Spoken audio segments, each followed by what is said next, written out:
House keeping ഡിപ്പാർട്ട്മെന്റിന് 8ന്റെ പണിയാണ് സാബു കൊടുത്തിരിക്കുന്നത്. Room മുഴുവൻ ക്ലീൻ ആയിരിക്കണം എന്നാണ് പറഞ്ഞത്. റൂമിൻ്റെ ഉള്ളിൽ ഒരു സാധനം സാബുവിൻ്റെതല്ലാതെ ഒന്നും കാണാനായിട്ട് പാടില്ല. ബെഡ്ഷീറ്റുകളൊക്കെ നിറഞ്ഞ് ചുളുങ്ങിക്കെടുക്കാണ്. ഒരു ചുളിവ് പോലും ബെഡ്ഷീറ്റിൽ പാടില്ല. പിന്നെ അവിടെ കിടക്കുന്ന ഡ്രസ്സ് മുഴുവൻ അയൺ ചെയ്ത് തരണം. പിന്നെ ലോണ്ടറി ഉണ്ട് ചെയ്യാനായിട്ട്, അത് കഴിഞ്ഞിട്ട് തരുന്നുണ്ട് എന്നൊക്കെ പറഞ്ഞുകൊണ്ട് അവിടെ ജിൻഡയ്ക്കും അർജുനും ഒരു 8ന്റെ പണിയാണ് കൊടുത്തിരിക്കുന്നത്.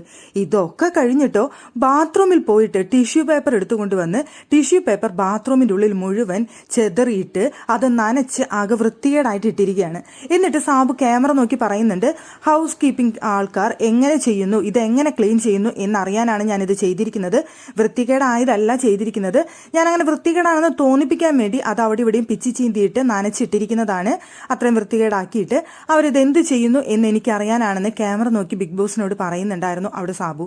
എന്തായാലും ജിൻഡോയ്ക്കുള്ളതും അർജുനുള്ളതും ഒരു 8ന്റെ പണിയാണെന്നുള്ള കാര്യം ഉറപ്പാണ്. അതിനു വേണ്ടിയിട്ടാണ് സാബു ഇപ്പോൾ ഇതൊക്കെ ചെയ്തിരിക്കുന്നത്.